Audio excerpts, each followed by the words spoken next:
Welcome back to Newsmakers Extra. It's Politics Unplugged. We are with Labour's Brendon and National's Amy Adams. Well, it caught many people by surprise. The great mining march thundering down the streets in Auckland recently. Tens of thousands of the blighters, and they weren't all bearded and beaded. Is Jerry Brownlee's policy in shtuck, Amy? No, not at all. Look, we always knew that this was going to be an issue that the public had something to say about. That's why you have a discussion document. And that's what this is. It's a chance for the public to say what their views are. And what we've got here is a case of saying, look, New Zealand needs to be a wealthier country to do all the things we want to do. If we want to have jobs, if we want to have high incomes, we've got to look at ways to create it. Mining is one way. We have the potential to do that. What we've asked the public is to say, what do they think? And they're telling us that's good. Where do you think this discussion document is going to take us? I mean, are we on track for a very watered-down idea? Well, that's the whole decision that we have to come to at the end of the process. Interestingly enough, I get as much feedback supporting the proposal as I do raising concerns with it. And I think that's natural. Everyone's concerned that we don't ruin the environment. None of us want that. Myself, I believe we can mine in a responsible way. Labor must also believe that because they gave out a whole handful of mining permits in conservation estate. So, look, I think it is a debate worth having, but we've got to be really clear. This is about jobs and it's about growth, and that's what we want for New Zealanders: more jobs, better paying incomes, and the money in our economy to pay for the services we want. This is one way we can get it. As much as this must be a morale booster for the Labour Party, Amy's right, is she not? You're not exactly virgins when it comes to mining in the conservation estate. But there's a great difference between the conservation estate, which covers hundreds of thousands of hectares, and going into Schedule 4, which is the creme de la creme. This is the most precious parts of the national parks of the conservation estate. So that's the point of difference. And I haven't seen numbers marching down Queen Street like that since probably around the time of the Springbok tour. It's been huge. It's been huge. And I think it's a real message to the government. Don't mess with this. And if, there's already been, Nikki Kay's got an exemption from the National Party's position on this because of Great Barrier Island. If the Melbourne Hills were a national park, then there'd be Amy would be seeking an exemption from it. People do not want to see mining in the most precious parts of our national parks, and that's why we saw the turnout down Queen Street. Do you think that the vast majority of those good troopers on Queen Street probably have not even read the discussion document? Perhaps they were there just to collect a signature off Lucy Lawless. Yeah, but they don't. People don't read the detail. Have you read the Law Commission's report on alcohol? But you'll be commenting authoritatively about it. Oh, no, and I haven't read it either yet, but I'll get there. The point is people just know what they know, and they believe the national parks of New Zealand are treasures. They are important, hugely important to our tourism industry, and they are quite right to say we do not want to see our most precious parts of those national parks subject to exploration and later mining. But you see, Brendon uses national parks and Schedule 4 interchangeably. They're not the same thing.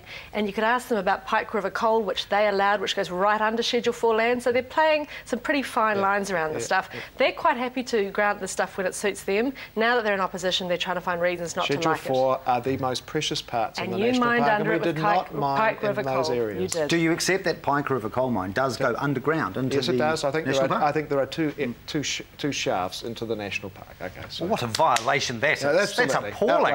Outrageous. Now, the opposition is urging the government to take a far more hands-on approach to supporting New Zealand jobs, and a case in point is the planned spend on Auckland's new fleet of locomotives and rail cars. A Bull report is claiming 1,200 jobs could be created if the work was done in New Zealand rather than overseas. Stephen Joyce is not one bit interested. Is this unambitious for New Zealand, Amy? No, I think what it is saying you've got to let businesses make the best commercial decisions for themselves, and we don't want to go back, I don't think, to the days of protectionism and trade barriers where we do things inefficiently. I think what Transrail or Kiwi Rail has to say is what's the best, most efficient way to get these cars made. Now, if that's in New Zealand, fantastic. But I don't think it's up to government to start saying, thou shalt buy this here and that there. That's not how we run in this country. And you've got to also say, the shareholders of Kiwi Rail, which are the taxpayers of New Zealand, deserve to get the best spend for their money. Why doesn't Air New Zealand build 777s? Because we haven't got the technical capacity, and I'd have to point out there's considerable difference between a 777 and a train, and more than that, the proposal is that 70% of the components with the train would be done overseas, and it would be the balance of the work that's done here.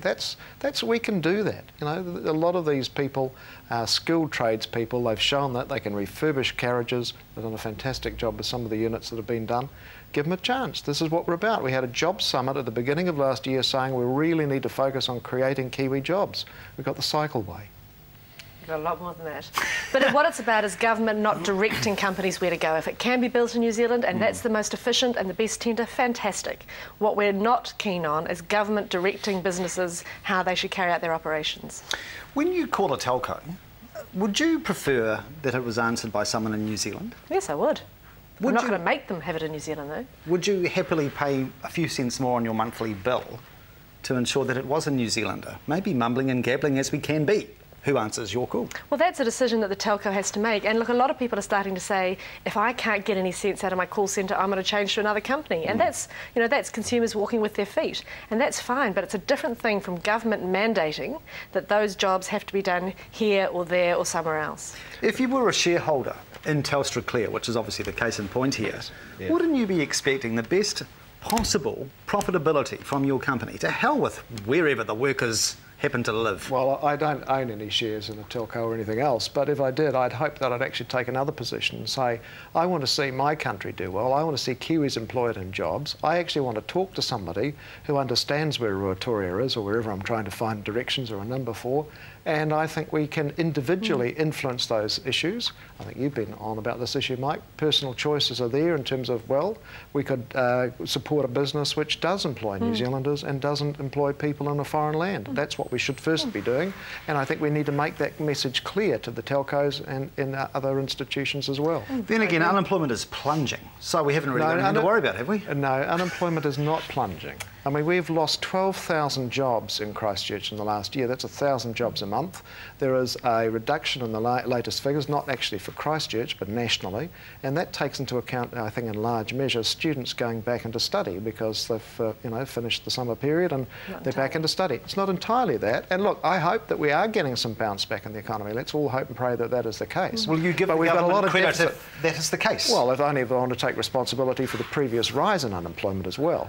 But you know, let's hope that that is the case, but let's not bank on it, and let's not forget we've got 12,000 more people looking for jobs in Christchurch than there were a year ago, and we've got to deal with that legacy first. And the government's not doing anything truly in respect. Where are the job creation schemes? Where are the actual extra jobs in terms of training? Where is the support and assistance, particularly for our young people who've been abandoned? We've got thousands and thousands of young people unemployed in Christchurch now since this government takes off. One at a time. Every time we reduce red tape, we're supporting growth and we're supporting jobs. And that's why you've seen these last unemployment figures come out at a level that have shocked the economists. Everyone was expecting some recovery, that's true, but no one was expecting it to drop from where it was in the mid-7% down to 6.0%. That's fantastic news.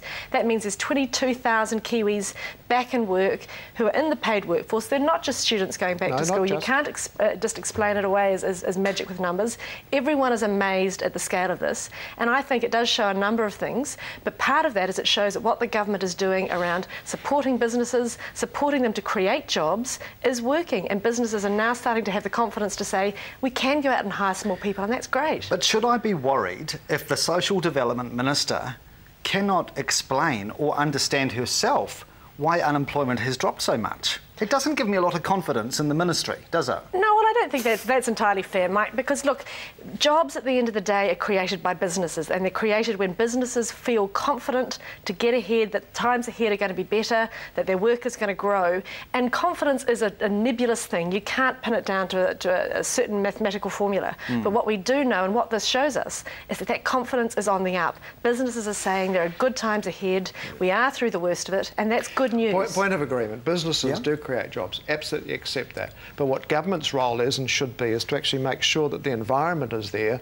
for people to come into jobs. And we've had the opposite happening here. We've got 25% youth unemployment in Christchurch, and what have we seen? We've seen things like the YMCA, which got funding to train vulnerable youth, trying to get them ready, trying to get them able to read and write so they can get into jobs. That funding has been cut, and there are many other examples of that across the city. We should be doing the reverse. Just as many examples of job creation strategies for young people we have created. They're not affecting the unemployment numbers for youth in Christchurch. The youth unemployment numbers dropped significantly in the last result. All right, we'll take a break. We'll have a look at the budget shortly. Do stay with us.